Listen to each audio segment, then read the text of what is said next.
Gosh, the lights are bright. Scott, thank you so much for the intro there, and welcome to everyone who's who's dialing in remotely. So I've got a couple of slides for you here, not a huge deck, and then I'm very happy to take some Q&A, particularly on the things that I probably have avoided talking about.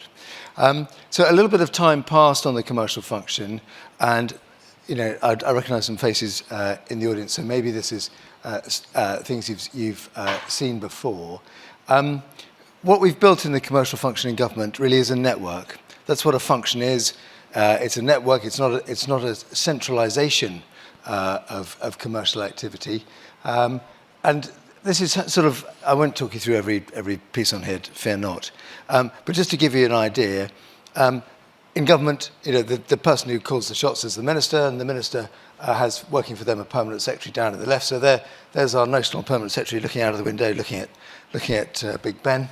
They want something. They should go first of all to their commercial function who works for them in their building, in their offices. And then behind that are things that should be opaque to ministers, but is the rest of the glue that makes everything work together.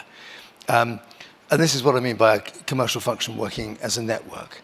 So we've got a team that help on capability, recruitment, and so on. Those of you, I'm sure you've all got fascinating jobs at the moment, but when you get bored, please come and work with us. We're doing some great stuff. Yeah, your first point of contact will be our recruitment team. We've got a team that look after our largest vendors. No point disaggregating that around the system. Much better to have it all in one place. That's our markets and suppliers team. We've got a complex transactions team to look at transactions that are complex, and we do that once because, again, splitting that up makes no sense. All of these things are designed to deliver for the commercial team who actually are working in departments the best solution, the fastest way, the easiest way, so that we give ministers, through their permanent secretaries, what they're looking for. And this has proved, I think it's fair to say, dramatically successful. We're now moving from just focusing on best contract, which is vital, vendor management we just touched on, but also really extending now into best contract management. You all know, but it is a truism that we have yet to get percolated right the way through the public sector. There's no point letting fantastic contracts, even no point managing the vendor if you don't also manage the contract. So we've got a series of training programs we're running through. We've had, I think thick end of 12,000 people now do the basic level contract management training, and there are high levels beyond that. And surprise, surprise, this is working really well. Those of you who are UK taxpayers, I hope that's most of you, the first year we did this straw poll, we saved 720 million quid, which is, not too bad. We've put in place a number of best practice things, which we've either generated ourselves or we've generated working with the private sector. I won't go through any of these, but the two really vital ones are our assessment centre and our blueprints. If you wind the clock back 5, 6, 7 years, I think the commercial function in government wasn't well regarded. We had some great people, but not enough, and our good people too often left us. And we didn't have the structure and the resources to tackle the workload we had. And so two key things here for us are this assessment centre. Those of you, and please do come work for us, you'll have to go through a day-long assessment centre at every grade that you might come in at. That's quite a high bar. We're not, we're trying to make the point that we're taking the procurement exercises seriously now. And we match that with what's called a blueprint, which is an agreement within the civil service of what is the right structure, what is the right scale of commercial team within a department to execute the workload they've got. So right people, right structure, and this has proved extremely successful. I won't go into all of this, but if you just look at, this is working in two ways. We're tracking our training, we're tracking our assessment centres and so on and so forth, and it's delivering. Scott was kind enough to say we're delivering savings every year of well over 2 billion. Last year was 3.7 billion quid. 3.7 billion quid. That is 7 teaching hospitals, any number of truncheons. However you look at it, that is a massive freeing up of cash to reinvest in public services. At the same time, our vendors are getting more profitable. So this is about taking waste out of the system. This is not about just beating up on our vendors. We need them to be profitable. Our delivery, which is down on the bottom right there, our delivery is getting better and better year on year. And we're working well for the economy. And on the left is just one example. One of the policies we put in place is about prompt payment. So SMEs are being paid dramatically faster now, not just by us, but through the supply chain. And that will surely have kept hundreds of thousands of people in work during COVID. So benefits all round. Looking to the future, and I'm sorry the typing is a bit small, I hope you can see that. The big thing that's happening this year is we're going to Parliament with a new bill changing the procurement rules.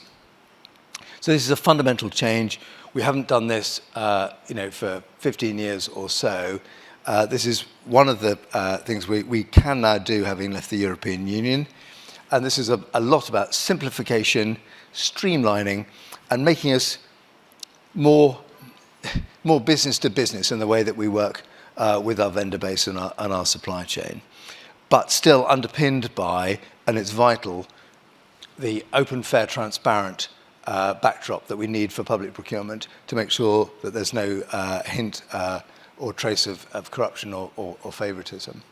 That bill will take a year or so probably to go through Parliament, House of Commons, House of Lords, etc., and eventually leading to approval by the Queen. In that time, we've also got to do two other things. We've got to do a lot of training. There's 15,000 or so procurement professionals in government that we need to train on the new highway code, if you like. It is a better highway code, but if we don't tell people what the differences are, then they'll still be going round the roundabout the wrong way, etc. And we also need to invest single-digit millions in updating our databases to give much more transparency for citizens to see how contracts are delivering. We can talk about that a little. But also to be able to track our contract pipelines, be able to see how different vendors are performing, and so on and so on and so forth. Those three legs are vital.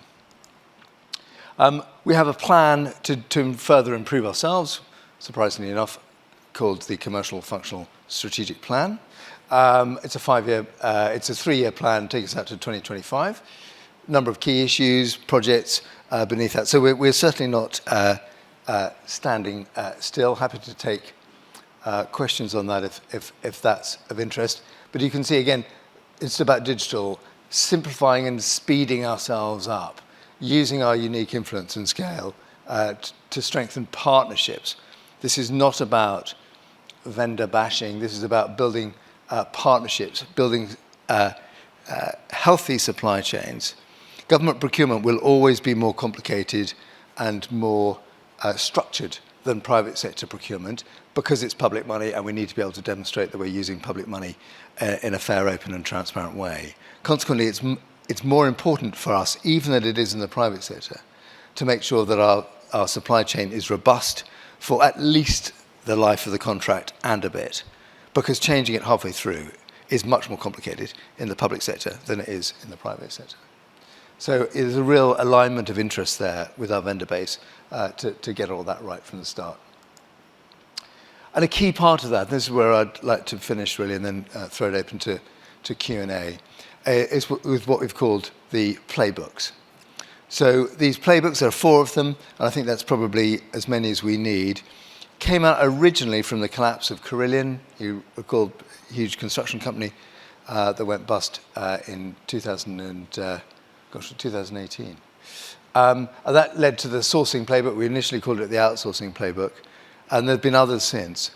I think this is a recognition that we are not a perfect customer. There is no such thing as a perfect customer, but perhaps we were lower down the scale than we would have liked to have been. And these are bits of working we've done with the relevant industry to define how we and they should work together to get the best result. Best result in terms of delivery, best result in terms of value for money for the taxpayer, and best result also for our vendor base. And the first 2 industries, outsourcing and construction, are tough industries.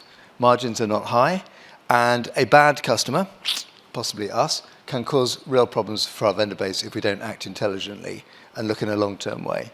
And that's what that was the purpose of those two playbooks. The other two playbooks, consulting and digital, those are not industries that are in profitability trouble, possibly far from it, but nonetheless, we have been a bad customer in those areas. We must, as government, make our services much more available to the citizen, and that is all about how do we improve the way we work digitally, and we're not good enough on that. No, I'm not telling you anything you don't know there. And working with consultants, again, how do we make sure we're getting best value from the expertise that exists in the private sector? Again, things we can do there.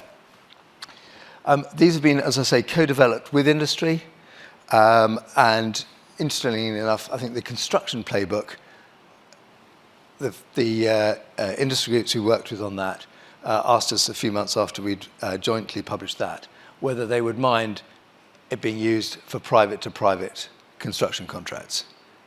That's quite, it's not often you hear government setting a standard of way of working that the private sector want to adopt. But that's because we are working with the private sector to develop these ways of working. And I've got a nasty feeling that the typeface here is going to be almost too small to read.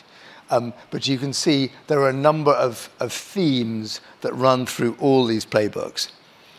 Early engagement, early engagement, early engagement. That's about us publishing our pipelines, back to our the data transparency point that I touched on earlier, so the industry can see what we're likely to be wanting and can gear themselves up to bid and then to execute. Being secret squirrel about what we need is unhelpful to everybody. I think that message has landed.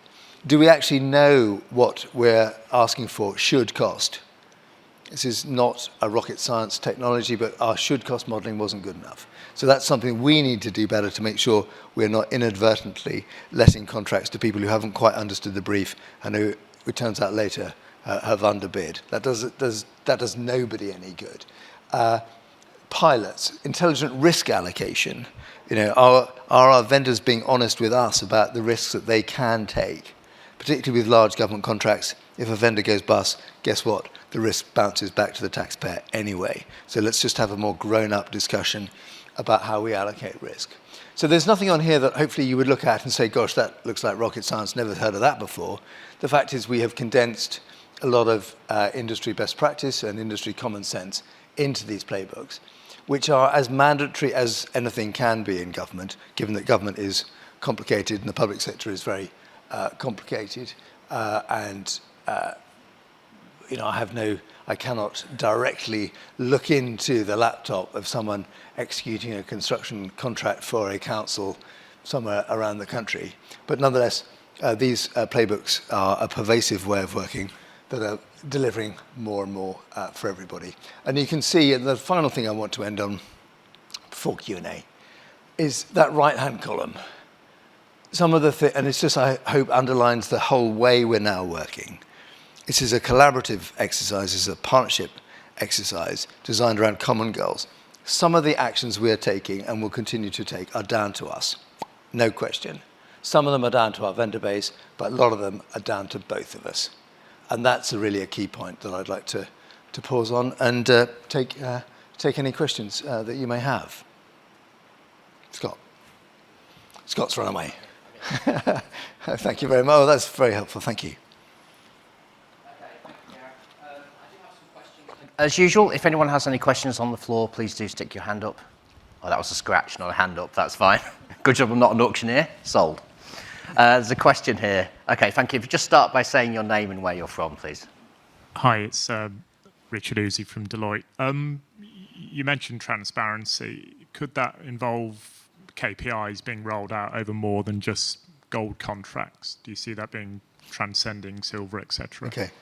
So top question. So for a knowledgeable question. So for everyone else, we've triaged our contracts into gold, silver, bronze. You know, life is about priorities, and we need to prioritize where we're working. Guess what? The gold ones are the largest and most risky.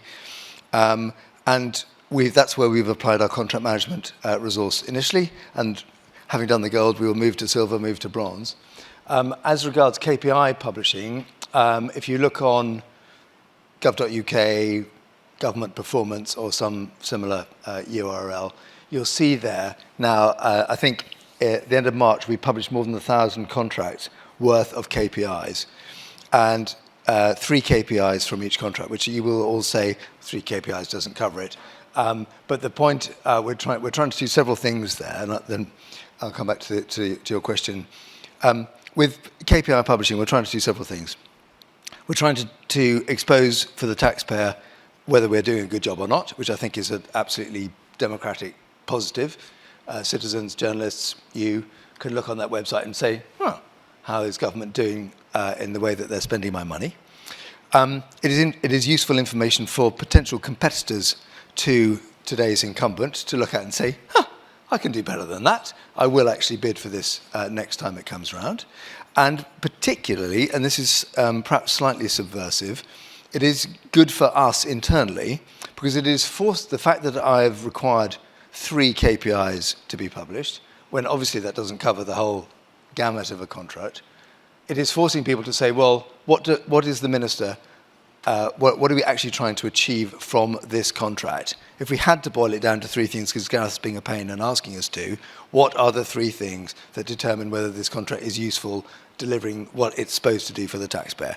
And I think it's bringing a little sharpness and focus internally as to what we're actually trying to achieve, rather than, and I don't see them any longer, and I don't think it's just that people are hiding them from me, contracts that say the parties agree in good faith that we will negotiate over the next 6 months or some thereafter period wheretofore some appropriate KPIs, which we all know is just rubbish. So folks now have to fess up and lay out what the KPIs are at the time we go to market, and then those are what are published. So back to your actual question.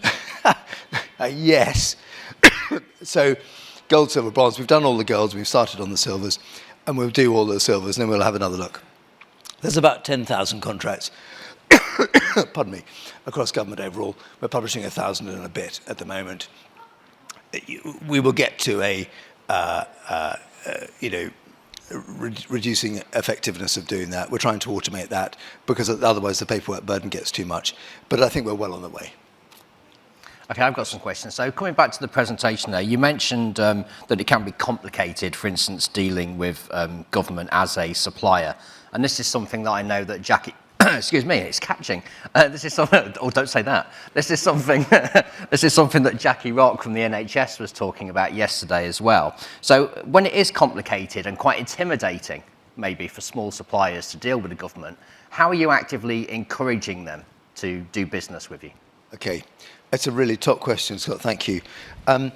So there's a couple of things here. So we are forcing large contracts, if they're disaggregated, or if a large vendor, if a prime is going to subcontract, they have to publish those subcontracts on Contracts Finder. So that's about accessibility. We are publishing our pipelines more and more, longer and longer pipelines, so that SMEs can look at those and say, haha, yes, I will bid for that, or no, I won't. So we're giving them the notice, so they don't need to have hordes of people following us around in the way that the stereotypical large company does. So again, that's about access. We have had too many registration systems. I don't know if Jackie touched on this yesterday, but registering to do government business is a nightmare. So we are consolidating down to one SRS, single registration system, catchy, that we will, as part of our new procurement bill, mandate the use of. And that's in beta at the moment. So we've done the work. Where, as I say, we're in beta test at the moment. And the idea is that a vendor will put onto that site all of the standard information that will come up in any normal questionnaire. And all they then have to do is say, my data on SRS is accurate as at ... date. And that would just take a lot of the nonsense out of it. So that's about getting into the room. We can talk a little bit about social value. A lot of this, what we're doing on social value is designed to drive business towards SMEs. Because we've got the right number of, broadly speaking, the right number of people in government procurement now, instead of having to go for national contracts, because we frankly only had one procurer and they needed to get FM for making it up, DWP, then that drives you to a national contract type of mentality. Now that we've got more people, we're able to say, well, actually, let's do this regionally, and which again improves access. And then last but not least, that payment point, prompt payment. We will not do business with vendors who are not paying promptly. And that at the moment is defined as 60 days, but those of you who are eagle-eyed will have spotted we've just ratcheted up that metric. We were at, I think, 75% on 60 days, 80%, 85%. I think we're now on 90% paid on 60 days. Were you to extrapolate that curve, you might say we might get to 99% on 60 days, 99.9%, or you might think we might get to 75% on 45 days. Whatever, we'll see. So we're trying a number of these things. It's a long answer, but it's a really important point. If you look at the stats, year on year, we're adding a point pretty much every year to what we spend with SMEs. So it's working. You could argue if it's working fast enough, but it is working. Okay. All right, good. Now, you mentioned the figure of how much waste you took out last year. Was it 3.7 billion? Yep. 3.7 billion. So the question is, how much more waste is there, and how are you going to take that out? Well, look, I mean, I'd hate to break it to you, but government is not super efficient, and we are getting better. We spend around 300 billion of your money every year on third-party spend with vendors. So if we look at what we're spending in central government, and that number I gave you is a central government number, if you look at that on a base of, 70 billion, which is what central government spent last year, that's about 5%. So 5% savings rate, in a commercial entity, okay, it depends what you're buying, that's in the zone. So we should hope to be able to continue doing that. Now we'll perhaps come back and talk about inflation in a minute, because that will obviously have a big effect. But I think those sorts of saving rates are about right. We've got to, as a civil service, as a public sector, get more efficient in terms of how we work, streamline our internal processes and so on and so forth. So I think there's more to go there.